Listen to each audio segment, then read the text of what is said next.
أعوذ بالله من الشيطان الرجيم.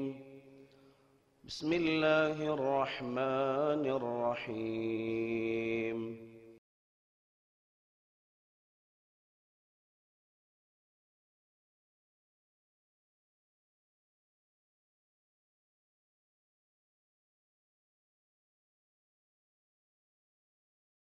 السلام عليكم ورحمة الله وبركاته. الحمد لله الذي اهتدى المهتدون وبعدله ضل الضالون لا يسأل أما يفعل وهم مسألون. أحمده سبحانه وأشهد أن لا إله إلا الله وحده لا شريك له وأشهد أن محمدا عبده ورسوله. أما بعد، فإن أصدق الحديث كتاب الله وخير الهدي هدي محمد صلى الله عليه وسلم وشر الأمور محدثاتها وكل محدثة بدعة وكل بدعة ضلالة وكل ضلالة في النار. فأعوذ بالله من الشيطان الرجيم. بسم الله الرحمن الرحيم. يا أيها الذين آمنوا اتقوا الله حق تقاته ولا تموتن إلا وأنتم مسلمون. رب اشرح لي صدري ويسر لي أمري واحلل عقدة من لساني يفقه قولي. اللهم صل على محمد وعلى آل محمد كما صليت على إبراهيم وعلى آل إبراهيم إنك حميد مجيد. اللهم بارك على محمد وعلى آل محمد كما باركت على إبراهيم وعلى آل إبراهيم إنك حميد مجيد. எல்லா புகழும் புகழ்ச்சியும் ஏக இறைவன் அல்லாஹ் ஒருவனுக்கே சொந்தம். சாந்தி சமாதானம் நபிகள் நாயகம் ரசூலுல்லாஹி ஸல்லல்லாஹு அலைஹி வஸல்லம் அவர்கள் மீதும் அவர்கள் உற்றார் உறவினர்கள் சஹாபா தோழர்கள் தாபிஈன்கள் தபுஅ தாபிஈன்கள் குறிப்பாக நம் அத்தனை இவர்கள் மீதும் என்றும் நலவட்டுமாக. அன்பான சகோதரர்களே, பெரியவர்களே, தாய்மார்களே, இன்றைய ஹுத்பா பேருரையின் தலைப்பு ஹஜ் என்பது ஒரு ஈமானிய பயணம். ஹஜ் என்கிற அரபி வார்த்தைக்கு நாடுதல் என்கிற அர்த்தம் கொடுக்கப்படுகின்றன. ஹஜ் இஸ்லாமிய ஐம்பெரும் கடமைகளில் இறுதி கடமையாக அமைக்கப்பட்டிருக்கின்றன. ஹஜ் ஹிஜ்ரி 9ஆம் ஆண்டு கடமையாக்கப்பட்டன. ஹஜ் என்கிற இபாதத் அதிக உழைப்புள்ள முயற்சியுள்ள ஒரு இபாதத். உடல் உள்ளம் பொருள் உறுப்புகள் அத்துணை அம்சங்களும் சார்ந்த ஒரு இபாதத்தாக ஹஜ் இருக்கின்றன. எனவே தான் ஹஜ்ஜுக்கு அவ்வளவு முக்கியத்துவம் கொடுக்கப்படுகின்றன. ஹஜ்ஜு பாவங்களை மன்னிக்கக்கூடிய ஒரு பெரும் இபாதத். வஅன்னல் ஹஜ்ஜ யஹ்திமு மா கான கப்லஹு. அல்லாஹ்வுடைய தூதர் ஸல்லல்லாஹு அலைஹி வஸல்லம் சொன்னாங்க. சஹீஹ் முஸ்லிம்ல பதிவு செய்யப்பட்ட நீண்ட ஹதீஸின் ஒரு பகுதி. ஹஜ் என்பது முன் சென்ற பாவங்களை அழித்து விடுகின்றன, போக்கி விடுகின்றன. ஒரு மனிதன் ஹஜ்ஜுக்கு முன்னாடி அவர் பெரும் பாவம் இல்லாத பாவங்கள் செய்தால், குறிப்பாக ஷிர்க் இல்லாத பாவத்தை அவர் செய்திருப்பாரையானால் அது அல்லாஹ்வை சார்ந்த பாவமாக இருந்தால் அல்லாஹ் மன்னித்து விடுகிறான். அதே போன்று மன் ஹஜ்ஜ லில்லாஹ் ஃபலம் யர்ஃபுஸ் வலம் யஃப்ஸுக். அல்லாஹ்வுடைய தூதர் ஸல்லல்லாஹு அலைஹி வஸல்லம் சொன்னாங்க, ஒரு மனிதர் ஹஜ் செய்கிற பொழுது உடலுறவில் ஈடுபடவில்லை, பாவமான காரியங்கள் செய்யவில்லை என்று சொன்னால் ரஜஅ கயௌமி வலதத்து உம்முஹு, அவர் தன் தாய் பெற்றெடுத்த அன்று பிறந்த பாலகனை போன்று திரும்பி வருகிறார், பாவமற்றவராக. அதே போன்று அல் ஹஜ்ஜுல் மப்ரூர் லைஸ லஹு ஜஸாஉன் இல்லல் ஜன்னah. அங்கீகரிக்கப்பட்ட ஹஜ்ஜுக்கு சுருக்கத்தை தவிர வேறு கூலி இல்லை என்று ரசூலுல்லாஹி ஸல்லல்லாஹு அலைஹி வஸல்லம் அவர்கள் சொன்னார். ஹஜ்ஜுல் மப்ரூர் என்று சொல்கிற பொழுது அதற்கு 2 வகையான அர்த்தம் கொடுக்கப்படுகின்றன. இப்னுல் ஹஜர் அல் அஸ்கலானி ரஹிமஹுல்லா அல் மப்ரூர் என்று சொன்னால் பாவம் கலக்காத ஹஜ், அப்படியான ஹஜ் என்று சொல்கிறார். இப்னு ரஜபுல் ஹம்பலி ரஹிமஹுல்லா சொல்கிற பொழுது இஹ்சான் இலன் நாஸ், மக்களுக்கு நல்லுதவி செய்தல். அப்போ பாவமும் கலக்கக்கூடாது, நற்பண்போடு நடந்து கொள்ளுகிற அப்படியான ஹஜ்ஜாக இருந்தால் அதான் ஹஜ் மப்ரூர், மக்பூல், ஏற்றுக்கொள்ளப்பட்ட ஹஜ்ஜாக கருதப்படுகிறது. அதனால தான் ரசூலுல்லாஹி ஸல்லல்லாஹு அலைஹி வஸல்லம் சொன்னாங்க, ஹஜ்ஜில் அல்லாஹ்வுடைய கிரிகைகளை அல்லாஹ்வுக்காக வேண்டி செய்கிற காரியங்கள் போக மனிதர்களிடத்திலும் நல்ல முறையில் நடந்து கொள்ள வேண்டும். எனவே பாவத்தில் ஈடுபடாதீர்கள், ஜிதால் என்பது கூடாது, அங்கு போய் சர்ச்சைகளும் சண்டைகளிலும் ஈடுபடக்கூடாது.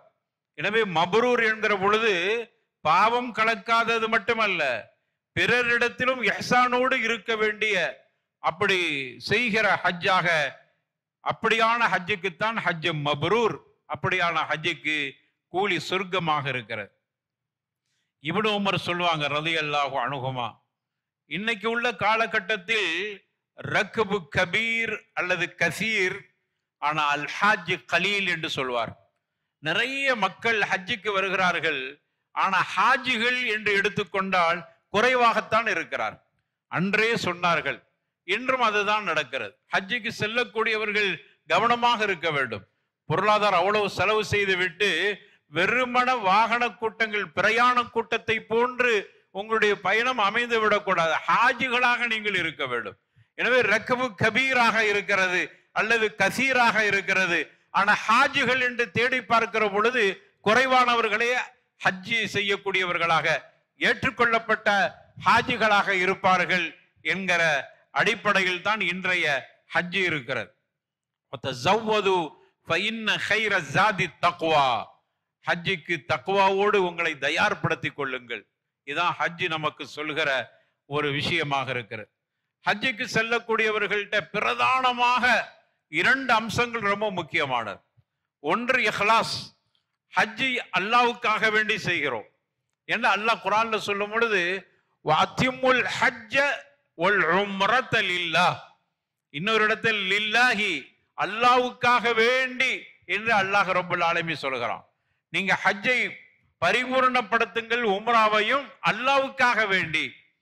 இது மற்ற இபாதத்துகளுக்கு கூட அப்படி சொல்லப்படல. அதனால இஹ்லாஸ் இல்லாம செய்யறதுன்னு அர்த்தம் அல்ல, அதுக்கும் இஹ்லாஸ் தான். ஆனால் குறிப்பாக ஹஜ்ஜை சொல்கிற பொழுது உங்களுடைய ஹஜ் அல்லாஹ்வுக்காக வேண்டி இருக்கட்டும். அதான் ஷிஹாபுத்தீன் ரஹிமஹுல்லா என்கிற அறிஞர் குறிப்பிடுகிற பொழுது, அல்லாஹ் ரப்பல் ஆலமீன் வஅத்திமுல் ஹஜ்ஜ வல் உம்ரத லில்லாஹ் என்று அல்லாஹ் ரப்பல் ஆலமீன் சொல்வதின் மூலமாக அவன் நாடக்கூடிய அம்சம் எது என்றால், மற்ற இபாதத்துகளில் இல்லாத முகஸ்துதி ஹஜ்ஜில் அதிகம் இருக்கிறது. ஹஜ்ஜுக்கு போவது என்பது எல்லோருக்கும் தெரிந்து விடுகிறது, அல்லது நம்மளே சொல்லி விடுகிறோம். ஒரு பயணமாகிற பொழுது அடுத்தவர்கள்ட்ட சொல்றது என்கிறது ஒரு நடைமுறையாக இருக்கிற காரணத்தால் எப்படியோ தெரிந்து போகிறது அல்லது சொல்லி விடுகிறோம். எனவே அப்படி வெளிப்படுத்துகிற பொழுது அதில் முகஸ்துதி உண்டாகிவிடக்கூடாது.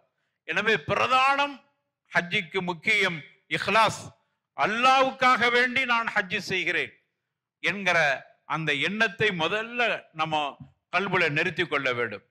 அது ஹஜ்ஜிக்கு மட்டும் பாருங்கள், மற்ற இபாதத்துக்கும் ஹஜ்ஜிக்கு வித்தியாசம். மற்ற இபாதத்துகளை பொறுத்தவரையில நீயத் என்பது கல்பில் நாடக்கூடியதாக இருக்கிறது. கல்புல நினைத்தாலே நீயத். தொழுகைக்கு வருகிறோம், அல்லாஹ்வுக்கு வேண்டி தக்பீர் கட்டிட்டா அதுவே நீயத்தாக ஆகிவிடும். அது என்ன வக்தை தொழுகிறோம், எந்த தொழுகையை எப்படி தொழுகிறோம் தேவையில்லை. நம்ம அல்லாஹ் அக்பர் என்று தக்பீர் கட்டி அங்க வந்து நிற்கிற பொழுது அந்த தொழுகையை நாடி விட்டோம், அதான் நீயத். ஆனா ஹஜ்ஜுக்கு மட்டும் நீயத்தை வாயால சொல்ல வேண்டும். மற்ற இபாதத்துகள்ல நீயத்தை வாயால சொல்லக்கூடாது, மனசால நினைக்கிறதா நீயத். ஆனா ஹஜ்ஜுக்கு மட்டும் பிரத்யேகமாக ஹஜ்ஜு என்கிற வார்த்தையை, ஹஜ்ஜி செய்கிறேன் என்கிற அந்த வார்த்தையை கண்டிப்பாக நாம் வாயால் மொழிந்தாக வேண்டும். எனவே ஹஜ்ஜை பொறுத்தவரையில இஹ்லாஸ் பிரதானம். பிறருக்கு தெரியக்கூடிய அமலாக, பகிரங்கமான அமலாக, நிய்யத்தில் கூட நம்ம வாயால மொழியக்கூடிய விதமாக இருக்கிற காரணத்தால் கவனம், கூடுதல் கவனம், அதில் முகஸ்துதி கலந்து விடக்கூடாது. இது ஒன்று. இரண்டாவது, ஹஜ்ஜில் கவனிக்க வேண்டிய அம்சம், ஹஜ்ஜி கபூல் செய்வதற்கான இரண்டாவது ஷரத்தை எடுத்துக்கொண்டால், நபிகள் நாயகம் எப்படி ஹஜ்ஜி செய்ய சொன்னார்களோ, காட்டி தந்தார்களோ அப்படி செய்யணும். ஹுது அன்னி மனாசிக்கக்கும் ரசூலுல்லாஹ் சொன்னாங்க. ஹஜ்ஜை என் புறத்திலிருந்து நீங்கள் எடுத்துக்கொள்ளுங்கள், நான் சொல்ற மாதிரி செய்யற மாதிரி ஹஜ்ஜி செய்யுங்கள்.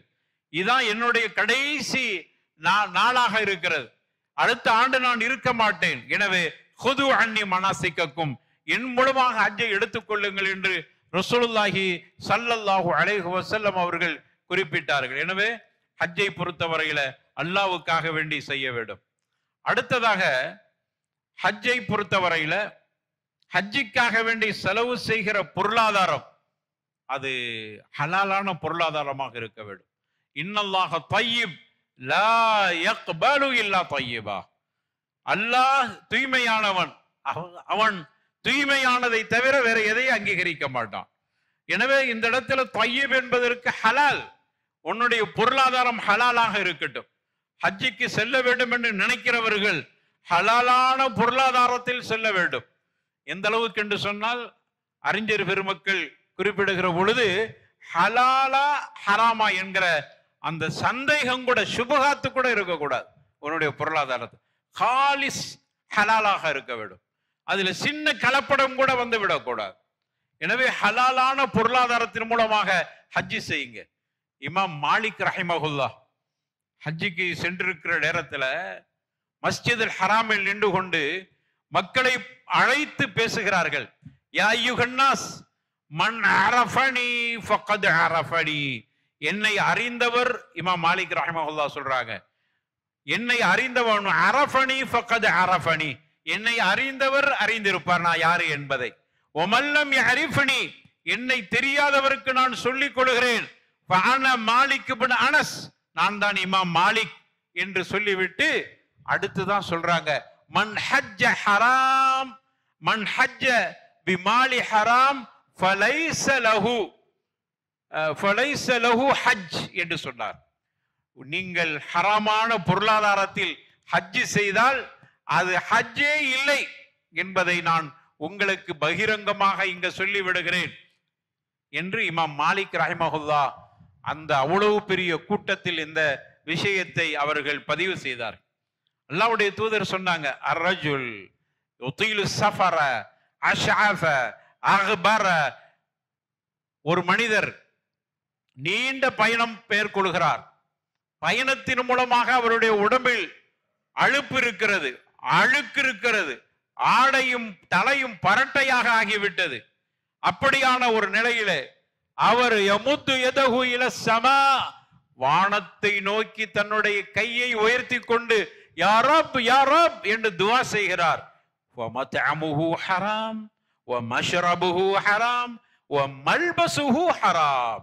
ஆனால் அவருடைய உணவு ஹராமான உணவிலே சாப்பிடப்பட்ட உணவு, அவர் குடித்த வானம் ஹராமான உணவு, அவர் உடுத்திருக்கிற ஆடை ஹராம், இப்படி அனைத்தும் ஹராமாக இருக்கிறது. ஹராமான பொருளாதாரத்தில் அவர் பயணம் மேற்கொண்டிருக்கிறார். எப்படி இந்த காரியம், இந்த துஆ எப்படி கபூல் செய்யப்படும் என்று அல்லாஹ்வுடைய தூதர் ஸல்லல்லாஹு அலைஹி வஸல்லம் சொன்னாங்க. இமாம் மாலிக் சொல்றாங்க ரஹிமஹுல்லாஹ், இது எவ்வளவு பொருத்தமாக இருக்கிறது. நீண்ட பயணத்தில் வரக்கூடியவர்கள் ஹராமான பொருளாதாரத்தில் செலவு செய்து ஹஜ்ஜிக்கு வந்துவிட்டு அடுத்தவர்களை சொத்தை அபகரித்து இருக்கிறார். பிறருக்கு கொடுக்க வேண்டிய பாக்கி நிறைய இருக்கிறது, தன்னுடைய வாரிசுகளுக்கு சரியாக சொத்தை பங்கீடு செய்யவில்லை என்று இப்படியான முழுக்க முழுக்க அவரிடத்தில் ஹராம் இருக்கிறது. ஆனா ஹஜ்ஜிக்கு போயிட்டு வந்திருக்கிறார். இமாம் மாலிக் சொல்றாங்க, ரஜுலு யுதீலு ஸஃபர் என்கிற இந்த ஹதீஸ் எவ்வளவு பொருத்தமாக இருக்கு. நீண்ட பயணம் மேற்கொண்டிருக்கிறார், மல்பசுஹு ஹராம் வ மத்அமுஹு ஹராம், இப்படி இவருடைய எல்லாமே ஹராமாக இருக்கிற பொழுது அந்த ஹஜ்ஜி எப்படி ஏற்றுக்கொள்ள முடியும், ஏற்றுக்கொள்ளப்படும்? எனவே நாம் சிந்திக்க கடமைப்பட்டிருக்கிறோம். அருமையானவர்களே, அதனால் ஹஜ்ஜுக்கு போகக்கூடிய ஹாஜிகள் கவனமாக இருந்து கொள்ளுங்கள். யாருக்காவது கடன் பட்டிருந்தா அதையெல்லாம் முடிச்சிருங்க. கடன் பட்டா அதை கொடுத்துட்டா ஹஜ்ஜுக்கு போக முடியாதுன்னா அதை பற்றி கவலை இல்லை. உங்களுடைய நீயத்துக்கு அல்லாஹ் கூலியை தந்துருவா. ஏன்னா, ஆனால் ஹராமை செய்து கொண்டு, பொருளாதாரத்தில் ஹராமை வைத்து கொண்டு ஹஜ்ஜி செய்தால் அது கபூல் ஆகாது. ஹஜ்ஜை ஆர்வமூட்டுவதற்கு பதிலாக உங்களை ஹஜ்ஜிக்கு செல்ல வேண்டாம் என்று தடுக்கிறதை போன்று புரிந்து விடக்கூடாது. ஹஜ்ஜி என்பது அவ்வளவு முக்கியமானது. எனவே ஹராம் சேர்ந்து விடாமல் பார்த்து கொள்ள வேண்டும். அதே போன்ற அருமையானவர்களே, ஹஜ்ஜு என்பதற்கு முகவரி, ஹஜ்ஜுக்கென்று ஒரு முகவரி இருக்கிறது. அதுதான் தல்பியா. தல்பியாவுல எவ்வளவு தத்துவம் இருக்கிறது. லப்பைக் அல்லாஹும்ம லப்பைக் லா ஷரீக லக லப்பைக் இன்னல் ஹம்த வ நிஅமத லக வல் முல்க் லா ஷரீக லக். இந்த தல்பியா என்பது எவ்வளவு முக்கியமானது. தல்பியா என்பது சாதாரணமானதல்ல. அதனுடைய அர்த்தங்களை, பொருளையும் தெரிந்து, அதனுடைய பின்னணியையும் புரிந்து அந்த தல்பியாவை நாம் மொழிகிற பொழுது எவ்வளவு சிறப்பு இருக்கிறது பாருங்க. அல்லாஹ் குர்ஆன்ல சொல்றான், வஅذின் ஃபின்னாஸ் பில் ஹஜ் யஅதூக ரிஜாலன் வஅலா குல்லி தாமிரின் யஅதீன மின் குல்லி ஃபஜ்ஜின் அமீக் என்று ரப்புல் ஆலமீன் குறிப்பிடுகிறான். இப்ராஹிம் அலைஹிஸ்ஸலாத்து வஸ்ஸலாம் அவர்கள் கஅபத்துல்லாவை கட்டி முடிக்கிறார். கஅபத்துல்லா ஏற்கனவே இருக்கிறது, மண்ணுக்குள் புதைந்து இருக்கிறது. அதனுடைய கவாயிதுகள், அதனுடைய அஸ்திவாரம் மண்ணுக்குள் புதைந்து இருக்கிறது. அடையாளப்படுத்தப்பட்டு, அல்லாஹ்வால் அடையாளப்படுத்தப்பட்டு அது எழுப்பப்படுகிறது. இப்படியான பணியை முடித்த பிறகு அல்லாஹ் கிட்ட அவங்க சொல்றாங்க, பேசுறாங்க, ரப்பி கது ஃபராக்து, நான் இதை பணியை செய்து முடித்து விட்டேன், அடுத்து என்ன செய்ய வேண்டும் என்று கேட்கிறார் இப்ராஹிம் அலைஹிஸ்ஸலாத்து வஸ்ஸலாம். தஃப்சீருடைய உலமாக்கள் இந்த செய்தியை பதிவு செய்யறாங்க. உடனே அல்லாஹ் சொல்லுகிறான், அஸ்ஸின் ஃபின்னாஸ், மக்களுக்கு ஹஜ்ஜுக்கு வருமாறு கட்டளை இடுங்க. உடனே அவங்க திருப்பி கேட்கிறாங்க, யா ரப் வமா யப்லுகு சௌதி, என்னுடைய இந்த சப்தம் எவ்வளவு தூரம் எட்ட போகிறது, நான் இங்கிருந்து சப்தம் இட்டா எல்லாரும் வந்துருவாங்களா அப்படின்னு கேட்கிறாங்க. உடனே அஸ்ஸின் அலையல் பலாக், அல்லாஹ் சொல்கிறான், உங்களுக்கு அழைப்பு கொடுக்கக்கூடிய வேலை, ஆனால் ஒவ்வொருவர்களுடைய காதுகளிலும் அதை கேட்க செய்வது எனது பொறுப்பு என்று அல்லாஹ் பொறுப்பெடுத்துக் கொண்டான். அதற்கு பிறகு இப்ராஹிம் அலைஹிஸ்ஸலாத்து வஸ்ஸலாம் தஃப்சீருடைய உலமாக்கள்கிட்ட கருத்து வேறுபடுத்த, அவர்கள் எந்த மலைக்கு மேல ஏறினா, சஃபா மலைக்கு மேலையா அல்லது அங்க உள்ள ஏதாவது மலை குன்று மேலையா என்பது கருத்து வேறுபாடு. ஏதோ ஒரு மலைக்கு மேல ஏறிக்கிட்டு, ஐயுஹன்னாஸ் குத்திப அலைக்குமுல் ஹஜ் ஹஜ்ஜல் பைத்துல் அதீக் ஹஜ்ஜ பைத்துல் அதீக் என்று சொன்னார். அருமையான மக்களே, உங்கள் மீது ஹஜ் கடமையாக்கப்பட்டிருக்கிறது. எனவே இங்கு ஹஜ் செய்வதற்கு நீங்கள் கடமைப்பட்டவர்கள் என்ற ஒரு அழைப்பை கொடுத்தார். இந்த அழைப்பு யாருடைய காதுகளில் போய் சேர்ந்ததோ, யாருடைய கருப்பு பையில அந்த பிள்ளைகள் இருக்கிறதோ அவர்களுடைய காதுக்கும் அல்லாஹ் நாடினால் சென்றடைந்தன. எந்த ஆணுடைய அந்த முதுகு தண்டில இந்த கரு இருக்கிறது என்ற அடிப்படையில் யாரெல்லாம் இருந்தார்களோ அந்த ஆண்களுக்கும் அவர்களுடைய அந்த முதுகுத்தண்டில் இருக்கக்கூடிய அந்த செல்லுகளுக்கும் அது போய் சென்றடைந்தன. அனைவர்களுக்கும் சென்றடைய வேண்டும் என்று அல்லாஹ் நாடிய அத்துணை பேர்களுக்கும் சென்றடைந்தன. யாருக்கெல்லாம் இதை அல்லாஹ் கேட்க செய்தானோ அவர்கள் மீதெல்லாம் ஹஜ்ஜி கடமையாகிவிட்டது. அதனுடைய பின்னணிதான் அல்லாஹ் தனது திருமறையில சொல்லி காட்டுகிறான். இந்த அளவுக்கு ஹஜ்ஜை கொண்டு மக்களுக்கு அறிவிப்பு செய்வீர்களாக என்று இப்ராஹிம் அலைஹிஸ்ஸலாத்து வஸ்ஸலாம் அவர்களுக்கு சொன்னதை அல்லாஹ் குர்ஆனிலே சொல்லி காட்டுகிறான். அப்படி சொல்லுகிற பொழுது யாரெல்லாம் அதை கேட்டார்களோ கேட்டவர்கள் அங்கு வந்து விட்டார். வந்ததுனால இப்ராஹிம் அலைஹிஸ்ஸலாத்து வஸ்ஸலாம் அவர்களுடைய காலத்தில் இருந்து தல்பியா இப்படி சொல்லப்பட்டன. லப்பைக், அழைப்பை கேட்டு வந்து விட்டேன், அழைப்புக்கு கட்டுப்பட்டு வந்து விட்டேன். லப்பைக் லப்பைக் என்கிற வார்த்தையை அன்றிலிருந்து எல்லா நபிமார்களும் ஹஜ்ஜுக்கு வருகிற பொழுது இப்ராஹிம் அலைஹிஸ்ஸலாத்து வஸ்ஸலாம் அழைப்பு கொடுத்தார்கள்.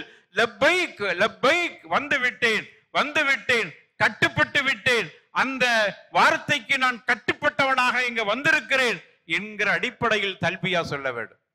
இந்த வரலாற்று பின்னணியோடு லப்பைக் அல்லாஹும்ம லப்பைக் லப்பைக் லா ஷரீக லக லப்பைக் என்கிற வார்த்தையை சொல்லுகிற பொழுது எவ்வளவு ஒரு உருக்கமான ஒரு வார்த்தையாக அது இருக்கும். அன்றிலிருந்து தல்பியா என்கிற அடிப்படையில் சொல்லப்பட்டன. எல்லா நபிமார்களும் தல்பியா சொன்னார். எல்லாரும் எப்படி சொன்னாங்க? லப்பைக் அல்லாஹும்ம லப்பைக் என்று மெதுவாக சொன்னார். ரசூலுல்லாஹி ஸல்லல்லாஹு அலைஹி வஸல்லம் அவர்களும் அப்படித்தான் சொன்னார். என்ன, அல்லாஹ்வுடைய திக்ரை சப்தமிட்டு சொல்லக்கூடாது. அல்லாஹ்வை அழைப்பதை நீங்க மெதுவா செய்யுங்க. திக்ர் என்றாலும் மெதுவா செய்யறது தான். சத்தம் போட்டு செய்வதற்கு பேர் திக்ர் அல்ல. அது திக்ராக இருக்க முடியாது. எனவே இது ஒரு வகையான துவா. ஒரு தல்பியா என்பதில் திக்ரும் கலந்து இருக்கிறது, அல்லாஹ்வை புகழுதல் இருக்கிறது, ஏகத்துவ வரிகள் இருக்கிறது, ஹஜ்ஜினுடைய முகவரி ஏகத்துவம் என்பதற்கான சாட்சி இருக்கிறது. எனவே இதை மெதுவாக சொல்ல ரசூலுல்லாஹி ஸல்லல்லாஹு அலைஹி வஸல்லம் தன்னுடைய தோழர்களுக்கு கட்டளையிட்டார். லப்பைக் அல்லாஹும்ம லப்பைக் என்று முணுமுணுத்ததாக சொன்னார். உடனே ஜிப்ரீல் அலைஹிஸ்ஸலாம் வர்றாங்க. ரசூலுல்லாஹி ஸல்லல்லாஹு அலைஹி வஸல்லம் தன்னுடைய தோழர்களை பார்த்து சொல்றாங்க, ஜானி ஜிப்ரீலு, ஜிப்ரீல் என்னிடத்தில் வந்தார். வந்து, யா முஹம்மத் முர் வ அஸ்ஹாபக, உங்களுக்கு நீங்க உங்க தோழர்களுக்கு கட்டளையிடுங்க, ஃபல் யர்ஃபஉ அஸ்வாத்தஹும் பித்தல்பியா, தல்பியாவை சப்தமிட்டு சொல்லுங்கள். இதற்கு மட்டும் உங்களுக்கு முழு அனுமதி இருக்கிறது. தல்பியா மெதுவா சொல்றது இல்ல, அது ஷிஆர், அது அடையாளம். ஹஜ்ஜினுடைய அடையாளம் மட்டுமல்ல, வரலாற்று பின்னணி உள்ள ஒரு அடையாளம். அது அல்லாஹ்வை புகழுதல் இருக்கிறது, ஏகத்துவம் இருக்கிறது. ஹஜ் என்பது ஜீனத்துல் ஹஜ், தல்பியா என்பது ஹஜ்ஜினுடைய அலங்காரம். அதுதான் ஹஜ்ஜினுடைய அடையாளம் மட்டுமல்ல, அலங்காரம் மட்டுமல்ல, அதுதான் முகவரியும் கூட. எனவே தல்பியாவை உறக்க சொல்லுங்கள். லப்பைக் அல்லாஹும்ம லப்பைக், லப்பைக் லா ஷரீக லக லப்பைக். உங்களுடைய மூச்சிலிருந்து, உள்ளத்திலிருந்து வரட்டும், அது அடி வயிற்றில் இருந்து வரட்டும், அது கல்பால் வரட்டும், நேசித்த வார்த்தைகளாக இருக்கட்டும், உங்களுடைய ஈமான் சார்ந்த வார்த்தையாக இருக்கட்டும். தல்பியா என்பது அவ்வளவு உருக்கமாக இருக்க வேண்டும். சும்மா தல்பியா என்கிற பேர்ல நம்ம அது என்ன சொல்றோன்னே தெரியாம அவ்வளவு தூரத்துக்கு பொருளாதாரத்தை செலவு செய்து விட்டு தல்பியாவை கூட அது உணர்வு ரீதியாக சொல்ல முடியலன்னா அவ்வளவு பெரிய நஷ்டம் பாருங்க. எனவே இந்த வரலாற்றோடு தல்பியாவை சொல்லுங்க, சப்தமிட்டு சொல்லுங்கள். அப்படியாக தல்பியா சொல்லப்பட்டார். இதனுடைய பின்னணி என்ன தெரியுமா? இப்ராஹிம் அலைஹிஸ்ஸலாத்து வஸ்ஸலாம் ஒரு தல்பியாவை கற்றுக் கொடுத்தார்கள். அந்த தல்பியா அப்படியே நபிமார்களின் மூலமாக சொல்லப்பட்டு வந்தன. இடைக்காலத்தில் நபிமார்களுடைய வருகை இல்லாத போது மக்காவில் ஷிர்க் உள்ளே நுழைந்து விட்டது. தல்பியாவை கூட விட்டு வைக்கவில்லை. தல்பியாவுடன் ஒரு ஷிர்க்க கொண்டு வந்து நுழைத்தார். அந்த மக்கமா நகரிலே ஷிர்க்கினுடைய துவக்கத்திற்கு யாரு வித்திட்டாரோ அப்படிப்பட்டவன் தான் அம்ர் இப்னு லுஹை என்று சொல்லக்கூடியவன். அவன் தான் தல்பியாவுல துவக்கமாக ஷிர்க் பண்ணான். லப்பைக் அல்லாஹும்ம லப்பைக் லா ஷரீக லக லப்பைக் என்கிற அந்த தல்பியாவை அவன் எப்படி மாற்றுகிறான் பாருங்க. அவன் காலத்துல தான் தல்பியா மாற்றப்படுகிறது.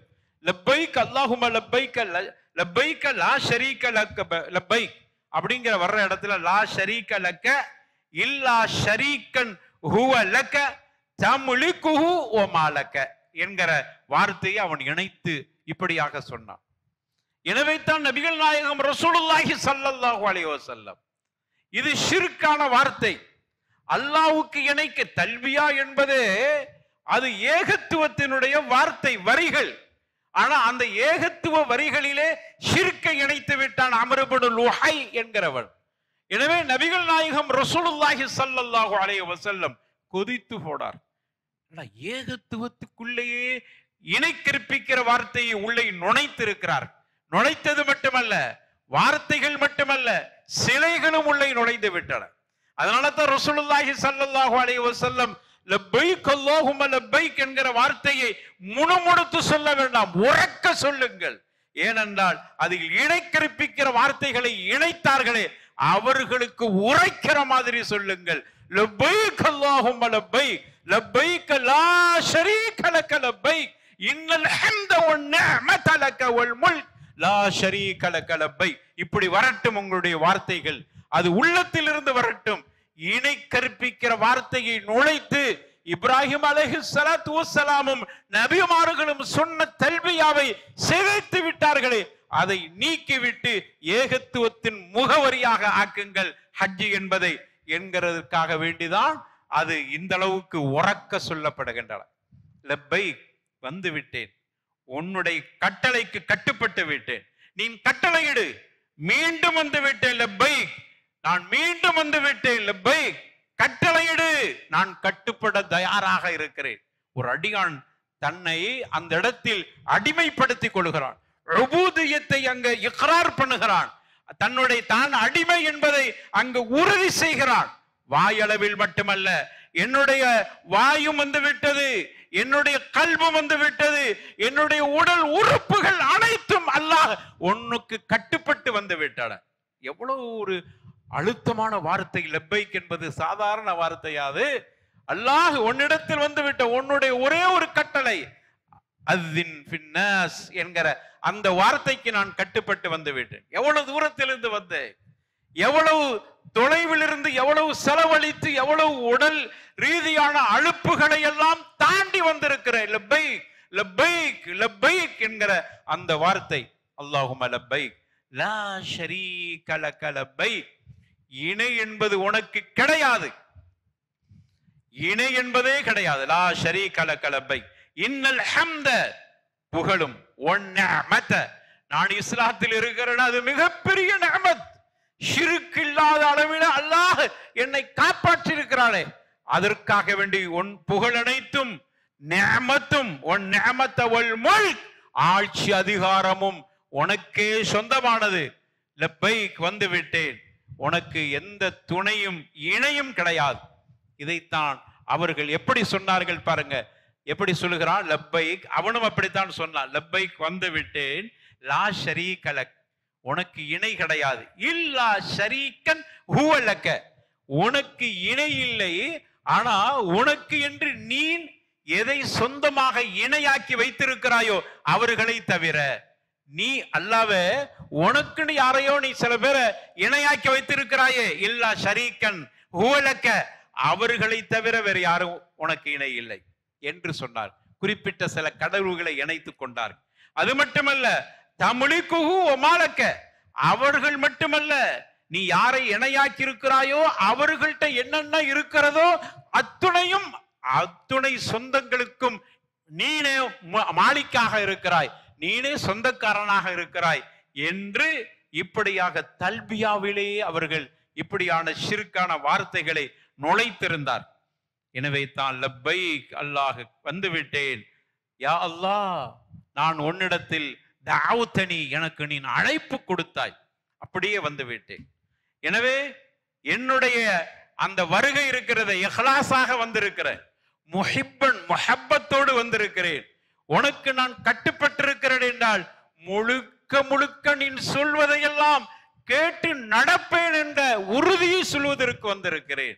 லா ஷரீக லக், இப்படியான செயல்பாடுகள் உன்னை தவிர வேறு யாருக்கும் நான் கொடுக்க மாட்டேன், இணை கற்பிக்க மாட்டேன். இன்னல் ஹம்த வன் நிஅமத லக, எல்லா அருள் கொடைகளும் புகழும் உனக்கே சொந்தமானதாக இருக்கிறது, ஆட்சி அதிகாரம் உனக்கே சொந்தம். லா ஷரீக லக், அவர்கள் சொல்வதை போன்று குறிப்பிட்ட இணை இருக்கிறது என்று சொன்னார்களே, லா ஷரீக லக், இல்லை, உனக்கு எந்த இணையும் இல்லை என்று சொன்னார். உமர் கத்தாப் ரலியல்லாஹு அன்ஹு ஏகத்துவத்தில் ரொம்ப உறுதியா இருக்கக்கூடியவங்க. அவங்க என்ன பண்ணாங்கன்னா, இந்த வரலாற்று பின்னணி எல்லாம் கண்டு கொண்டவர்கள், அந்த வரலாற்றை எல்லாம் பார்த்தவர்கள், அவர்கள் இப்படி சொன்னார்கள், லப்பைக லப்பைக வஸஅதைக வல் கைரு பியதைக லப்பைக என்கிற வார்த்தையை அதிகப்படியாக சொன்னார். ரசூலுல்லாஹ் கற்றுக் கொடுத்தது லப்பைக் அல்லாஹும்ம லப்பைக், நம்ம சொல்லிட்டு இருக்கக்கூடிய தல்பியா. இவர்கள் அதிகப்படியாக சொருக்கத்தில் சொருக்கவாசிகள் சொல்லுகிற ரசூலுல்லாஹ் கற்றுக் கொடுத்தாங்களே அந்த வார்த்தையை இணைத்து சொன்னாங்க. லப்பைக லப்பைக வஸஅதைக வல் கைரு பியதைக லப்பைக என்கிற வார்த்தையை அவர்கள் கூடுதலாக சொன்னாங்க. இதை போய் ரசூலுல்லாஹ்ட்ட போய் சஹாபாக்கள் மற்றவங்க சொல்றாங்க. இப்படி உமர் கத்தாப் சொல்லுகிறாரு. ரசூலுல்லாஹ் அங்கீகாரம் கொடுத்தார்கள். சொல்லட்டும், அல்லாஹ்வை புகழுகிற வார்த்தைகள், இணை கற்பிக்கிற வார்த்தைகள் தல்வியாவிலே நுழைக்கப்பட்ட சந்தர்ப்பம் என்பதை நான் இப்பொழுது பார்க்கிற பொழுது, அல்லாஹ்வை புகழுகிற வார்த்தை, அவனை தூய்மைப்படுத்துகிற வார்த்தைகள், எந்த வார்த்தையை சொன்னாலும் சரி தல்பியாவோடு அங்கீகரிக்கப்படுகிறது என்கிற அடிப்படையில அதுக்கு அங்கீகாரம் கொடுத்தார்கள். இமாம் திர்மிதி ரஹ்மஹுல்லாஹ் இந்த செய்தியை பதிவு செஞ்சிருக்கிறார்.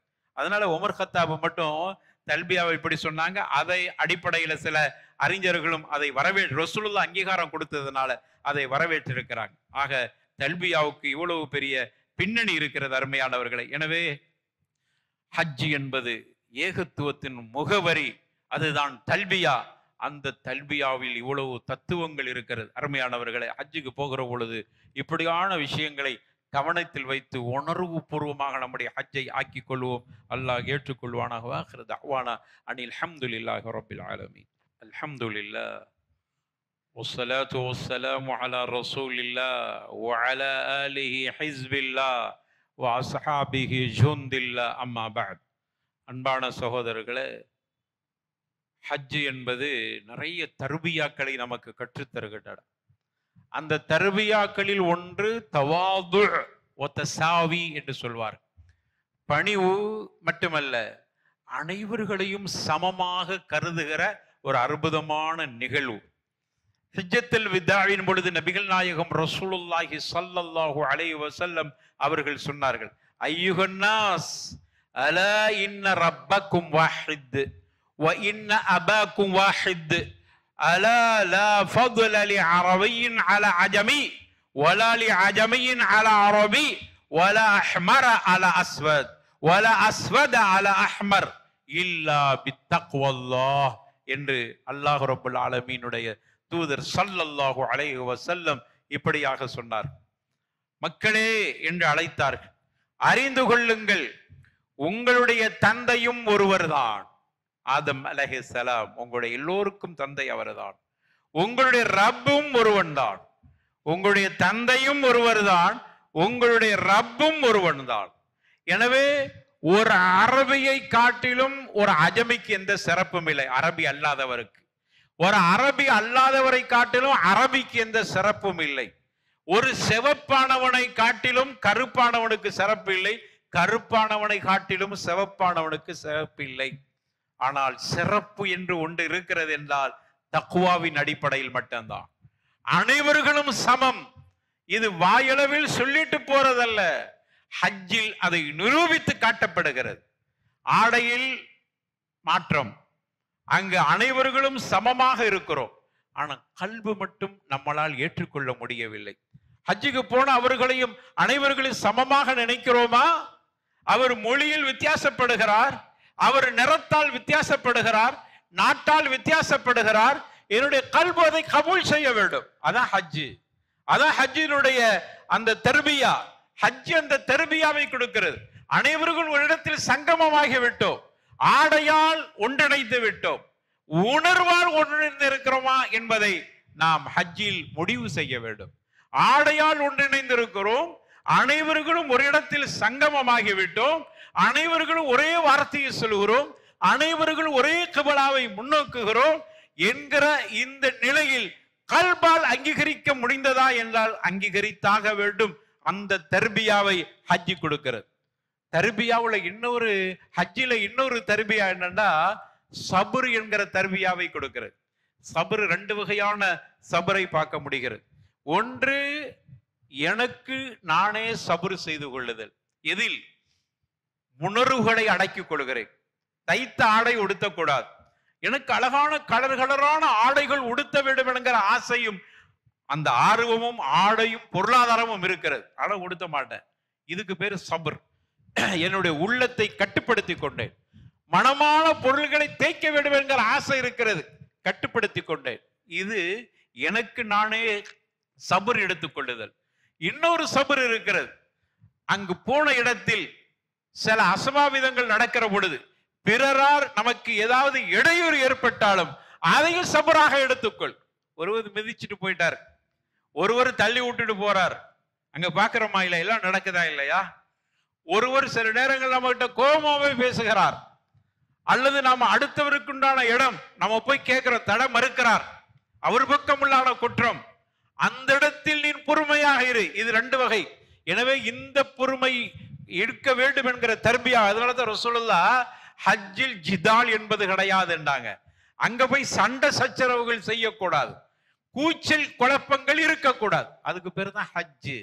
அப்பந்தான் ஹஜ்ஜு கபூல் செய்யப்படும். எனவே அந்த வகையான ஒரு பணிவை, சபுரை, பொறுமையை ஹஜ்ஜி நமக்கு கற்றுத்தருகிறது. இப்படி ஹஜ்ஜில் ஏராளமான தர்பியாக்கள் இருக்கிறது. எனவே இவைகளை எல்லாம் உணர்ந்து நாம் ஹஜ்ஜி செய்கிற பொழுதுதான் அந்த ஹஜ்ஜு மப்ரூர், ஹஜ்ஜு மக்பூல், அங்கீகரிக்கப்பட்ட ஹஜ்ஜு. அதற்கு சொர்க்கமே தவிர வேறு எந்த கூலியும் இல்லை என்று ரசூலுல்லாஹி ஸல்லல்லாஹு அலைஹி வஸல்லம் அந்த ஹஜ்ஜை தான் சொல்லியிருக்கிறாங்க. அந்த ஹஜ்ஜிக்காக நாம் அனைவர்களும் முயற்சி செய்வோம். அதற்காக அல்லாஹ் இடத்துல துவா செய்வோம். அதற்கு நம்மை ஆயத்தப்படுத்திக் கொள்வோம். அல்லாஹ் ரப்பல் ஆலமீன் இந்த வருட ஹஜ்ஜுக்கு போற அத்துணை ஹாஜிகளுடைய ஹஜ்ஜையும் அல்லாஹ் அங்கீகரிப்பானா, பாதுகாப்போடு போய் பாதுகாப்போடு திரும்பக்கூடிய பாக்கியத்தை அல்லாஹ் தருவானா. ஹஜ்ஜுக்கெல்லாம் போகணும்னு ஆர்வத்தோடு இருக்கிற அத்துணை பேர்களுக்கு அந்த பாக்கியத்தை அல்லாஹ் தர வேண்டும் என்று துவா செய்து கொள்வோம். வாஹிரு தஅவானா அல்ஹம்துலில்லாஹி ரப்பில் ஆலமீன் வலதிக்ருல்லாஹி அக்பர் வல்லாஹு யஅலமு மா தஸ்னஊன்.